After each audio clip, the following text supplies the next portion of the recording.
Praise the lord. ప్రియ దేవుని బిడ్లారా, ప్రభువైన క్రీస్తు నామంలో మీ అందరికీ మా హృదయపూర్వకమైన వందనాలు తెలియపరుస్తూ ఉన్నాం.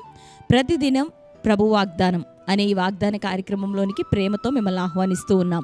దేవుని బిడ్లారా, క్షేమంగా ఉన్నారా? ఈ ఉదయకాలం మీరు ప్రార్థించారా? ప్రతిరోజు ప్రార్థించండి, దేవుని వాక్యాన్ని చదవండి, ధ్యానించండి. అంతేకాకుండా అనుదినము శ్రేష్టమైనటువంటి వాగ్దానం ద్వారా ప్రతిరోజు ప్రతి ఉదయకాలం మనతో ప్రభు మాట్లాడుతున్నారు కనుక ప్రతిరోజు ఈ వాగ్దానాన్ని వీక్షించండి, ప్రార్థనలో ఏకీభవించండి, లైక్ చేయండి. ఈ సమయంలోనే మీకు తెలిసిన మీ బంధువులు, ప్రియులు అనేకులకి ఈ వాగ్దానాన్ని షేర్ చేయండి. మరి నిశ్చయంగా దేవుని యొక్క వాగ్దానం ఏది వ్యర్థంగా పోదు, కానీ నిరర్ధకంగా అది ఉండదు. కానీ ఆయన యొక్క మాట మరి భూమి మీదకి వర్షం వచ్చి ఆ యొక్క భూమి పంటను ఫలింప చేయకుండా తిరిగి ఎట్లా వెనక్కి వెళ్ళిపోదో, అలాగే దేవుని మాట సైతము ఆయన నోట నుండి విడుదలై ఎవరికి ఏ కార్యాన్ని జరిగించాలో ఆ కార్యాన్ని జరిగించే, విశ్వాసాన్ని బలపరిచే, అద్భుతాన్ని చేసే, ఆదరణ కలిగించి ఆయన నామాన్ని మహిమపరిచే దేవుని యొక్క కార్యాన్ని మన మధ్యలో చూపించేది దేవుని యొక్క వాక్యం. ఆయన నోట నుండి విడుదలయ్యే మాట నిష్ప్రయోజనంగా, నిష్ఫలంగా తిరిగి ఆయన యొద్దకు అది వెళ్ళదంట. కానీ ఎందుకొరకు విడుదలైనదో వారి జీవితాల్లో ఫలభరితంగా ఆ యొక్క కార్యాన్ని జరిగించేదే దేవుని యొక్క మాట. కనుక మనం ఆయన మాటను బట్టి బ్రతుకుతున్నాం.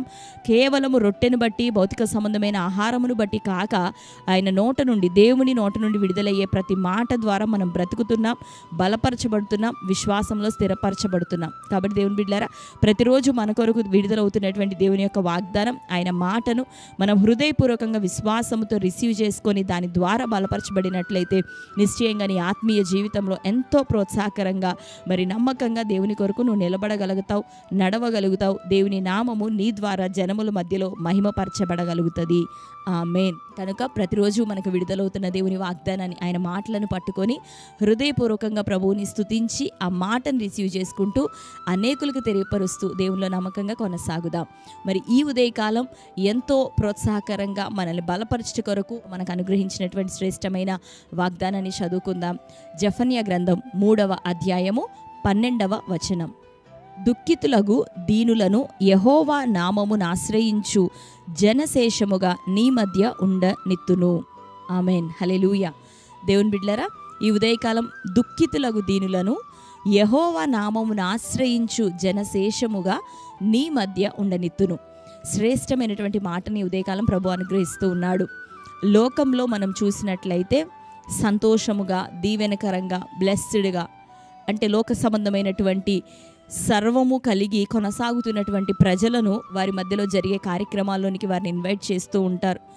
లోక సంబంధంగా గొప్పవారిగా, ధనమున్నవారిగా, గనులుగా, ఆయా స్థానాల్లో ఉన్న వారినిగా ఉన్న ప్రజల మధ్యలోనికి వెళ్ళటానికి, లేదా అట్టి వారిని వారి మధ్యలోనికి ఆహ్వానించడానికి లోక సంబంధమైన ప్రజలు దానిని బట్టి ఆనందిస్తూ ఉంటారు, దానిని బట్టి ఘనతగా భావిస్తూ ఉంటారు. అయితే మన దేవుడు ఎలాంటి వాడు అంటే, దుఃఖిస్తున్నాం కదా అని మనల్ని చూసి అసహించుకొని వెళ్ళిపోయే దేవుడు కాదు. కానీ దుఃఖితులకు దీనులు, ఏ ఆధారము లేక వేదనతో ఉన్నటువంటి ప్రజలు, ఎటు వెళ్ళాలో తెలవని ప్రజలు, నిందలతో, అవమానాలతో నిండిపోయి దుఃఖములో మునిగిపోయి కన్నీటితో ఉన్నటువంటి ప్రజలను ఎట్లా చేస్తాడంటే, దుఃఖితులకు దీనులందరినీ కూడా యెహోవా నామమును ఆశ్రయించు వారిగా, యెహోవా కొరకు కనిపెట్టే జనశేషముగా నేను వారిని మీ మధ్యలో ఉండనిత్తును అని ప్రభు సెలవిస్తున్నాడు. ఎంత ఆదరణకరమైన మాట కదా దేవుని బిడ్డలారా. ఈరోజు నువ్వు దుఃఖముతో ఉంటే, రోగముతో ఉంటే, పాపమును బట్టి, బంధకాలను బట్టి, బలహీనతలను బట్టి ఒక అసహ్యకరమైనటువంటి జీవితంలో నువ్వు ఉండిపోయినట్లయితే లోకమంతా, ప్రజలంతా నిన్ను తృణీకరిస్తారు, నిన్ను విసర్జిస్తారు. నీ దగ్గరికి రావటానికి, నీతో మాట్లాడడానికి ఒకవేళ ఇష్టపడరు, నిన్ను పక్కన పెట్టేస్తారు. కానీ నీ దేవుడు ఎలాంటి వాడు అంటే, లోకంలో ఉన్న దిక్కులేని వారిని, బలహీనులను, దుఃఖితులుగా ఉన్నవారిని, కన్నీటితో ఉన్నవారిని, మరి వేదనతో ఉండిపోయినటువంటి వారు, నిందల అవమానాలు అనుభవిస్తున్నటువంటి ప్రజలను దేవుడు వెతికి వెంటాడి, మేము పాపులము, మాకంటూ ఆధారం ఏది అని లోకంలో నుండి ప్రక్కకు వెళ్ళిపోయినటువంటి వారిని, ఎన్నిక లేని ప్రజలను ఆయన ఏర్పరచుకొని ఎన్నికలోనికి తెచ్చుకొని వారికి ఘనతనిచ్చే దేవుడు, వారి శ్రమను, దుఃఖాన్ని తొలగించేటటువంటి దేవుడు. దావీదు వెలివేయబడినట్టుగానే తన జీవితం అంతా అరణ్యంలో తిరుగుతూ గొర్రెలను పోషించే గొర్రెల కాపరిగా తను బ్రతుకుతూ ఉండగా, మరి దేవుడు అటువంటి వ్యక్తిని ఎన్నుకొని తనను జనముల మధ్యలోకి తీసుకొని వచ్చి ఘనతనిచ్చి, ఖ్యాతినిచ్చి తన జనములను నడిపించుటకు, పరిపాలించుటకు రాజుగా చేసినటువంటి దేవుడు ఈరోజు నీతో మాట్లాడుతున్నాడు. దుఃఖంలో ఉన్నావేమో, దీనులుగా ఉంటున్నారేమో, బలహీనులై, నిరుపేదలై, ఎటువంటి ఘనత, లోక సంబంధమైనది లేనటువంటి స్థితిగతుల మధ్యలో ఉంటున్నావేమో, ఎవరు నిన్ను ఎన్నిక చేయని స్థితిలో ఒకవేళ ఉంటున్నావేమో, నీతో ప్రభు మాట్లాడుతున్నాడు. దుఃఖితులకు, దీనులను యెహోవా నామమును ఆశ్రయించే జనశేషముగా నేను ఉండనిత్తును. ఆయన నిన్ను పిలుస్తున్నాడు రక్షణలోనికి, నిన్ను పిలుస్తున్నాడు తన స్వాస్థ్యంలోనికి, నిన్ను పిలుస్తున్నాడు తన సన్నిధిలోనికి. ఆయన మాటకు నువ్వు లోబడితే, ఆయన వెంబడి నువ్వు పరిగెత్తుకొని వస్తే, ఆయన దగ్గరకు నువ్వు రాగలిగితే నిశ్చయంగా మరి ముదిమి వచ్చే అంతవరకు కూడా నిన్ను చంకనెత్తుకొని తన అరచేతులు నిన్ను చెక్కుకొని నిన్ను ఆదరించబోతున్నాడు తల్లిలాగా, నిన్ను లాలించి ప్రేమించి నిన్ను గణపరచబోతున్నాడు తండ్రిలాగా. కాబట్టి దేవుని బిడ్డలారా, నీకు నక్కర్లు, బలహీనతలు, పోరాటాలు, శ్రమల మధ్యలో ఇంకా కృంగిపోకు. ఎందుకు అంటే నీ కొరకు ప్రభు మాట్లాడుతున్నాడు కదా. ఆయన మాట విని, ఆయన మాటను అనుసరిస్తూ ఆయన చేతుల్లోనికి నీ జీవితాన్ని అప్పగించుకో. ఆయన నిన్ను భద్రపరచబోతున్నాడు. నీకు కావలసిన సమస్తాన్ని ఆయన తగిన కాలమందు జరిగించబోతున్నాడు. తన వాక్కు చేత, తన ప్రేమ చేత నిన్ను ఆదరించి సేద తీర్చబోతున్నాడు. ఆమేన్. కనుక ధైర్యం తెచ్చుకుందామా? దుఃఖితులను లోకం వెలివేయొచ్చు, దీనులను లోకం వెలివేయొచ్చు, తృణీకరించవచ్చు. కానీ తృణీకరించని వాడు, ప్రేమ కలిగిన యేసయ్య నిన్ను ఉదయకాలం పిలుస్తున్నాడు. ఆయన రక్షణలోనికి రా, ఆయన ప్రేమలోనికి రా, ఆయన సంఘంలోనికి రా, ఆయన నామాన్ని ఆశ్రయించే జనశేషముగా ఉండుటకు ప్రభు నిన్ను పిలుస్తుండగా రా. దేవుడు నిశ్చయంగా నిన్ను ఆశీర్వదించబోతున్నాడు, నిన్ను లేవనెత్తబోతున్నాడు. ఈ వాగ్దానాన్ని చూస్తూ ఇప్పటికే మేము దేవుడిని ఆశ్రయించి ఉన్నాం అని మీలో అనేవాళ్ళు ఉండొచ్చు. అయితే మిమ్మలను ప్రభు ఆదరించబోతున్నాడు, మీకు మేలు చేయబోతున్నాడు. మీ దుఃఖాన్ని తొలగించి మంచి ఘనతను తగిన కాలమందు దేవుడు దయచేయబోతున్నాడు. కనుక నమ్మదగిన దేవుని వైపు చూస్తూ ఆయన పాదాలు పట్టుకొని ఇంకా నిరీక్షణతో మనం కొనసాగుదాం. ఎదుర్కొంటున్న ప్రతి పోరాటాల నుండి దేవుడు మనకు విడుదల దయచేయబోతున్నాడు. ఆమేన్. కాబట్టి శ్రేష్టమైన వాగ్దానాన్ని ఎత్తిపట్టి అందరం ప్రార్థన చేసుకుందామా?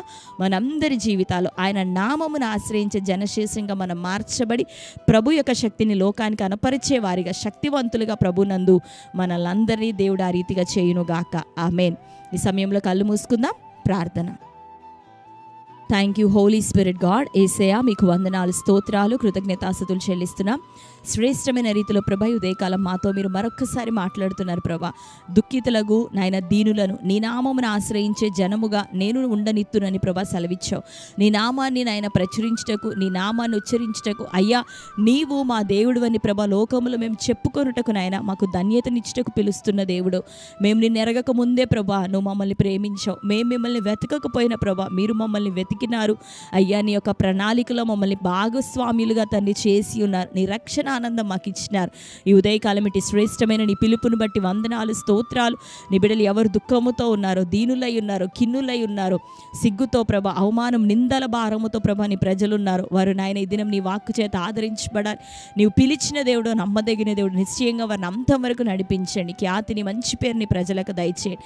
ప్రతి పోరాటం యేసునామములో తొలగిపోవాలి. మంచి ఉద్యోగాలు ప్రభా, గర్భఫలం నాయన, మంచి అయ్యా నీవు ఏర్పరిచినటువంటి వివాహాలు, ఘనమైన తండ్రి వివాహాలు జరుగునట్లుగా ద్వారాలు తెరవండి అయ్యా. తన ఆత్మీయ జీవితాల్లో బలపరచండి. రక్షణ, మారుమనసు, ఇంకటి కార్యములు జరగని వారు ఏ కుటుంబంలో నీ ప్రజలు ఉన్నారు, భార్యలు, భర్తలు, పిల్లలు నాయన వేదనతో ఉన్న వారికి ఇది జ్ఞాపకం చేసుకొని కుటుంబాల సంపూర్ణమైన రక్షణ, ప్రతి వారికి పరిపూర్ణమైన మారుమనసు దయచే ఆత్మఫలములు ఫలిస్తూ నీ సాక్షులుగా వర్ధిల్లే కృపను బిడ్డలందరికీ దయచేయమని ప్రార్థిస్తూ ఉన్నాం.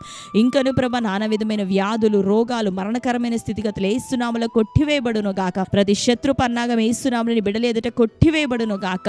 ఇక నువ్వు ఆత్మీయంగా విడుదల, విస్తరణ అన్ని కోణాల్లో ప్రభు నీ బిడ్డలను బ్లెస్ చేయమని ప్రార్థిస్తున్నాం. ఈ దినం ప్రాముఖ్యంగా నాయన బర్త్డే, మ్యారేజ్, యానివర్సరీ సెలబ్రేట్ చేసుకుంటున్న నీ ప్రియ బిడ్డలందరినీ దర్శించండి. ఈ వాగ్దానం వారి జీవితంలో నెరవేరాలా. నీ బిడ్డలందరూ నీ సాక్షులుగా వర్ధిల్లాలి.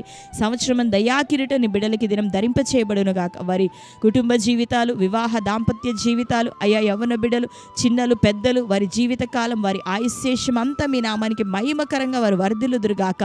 నీ బిడ్డలందరినీ బలపరచండి. మంచి ఆరోగ్యం, దీవెన దయచేయమని యేసు నామములో ప్రార్థించి పొంది ఉంటున్నాం తండ్రి. ఆమేన్.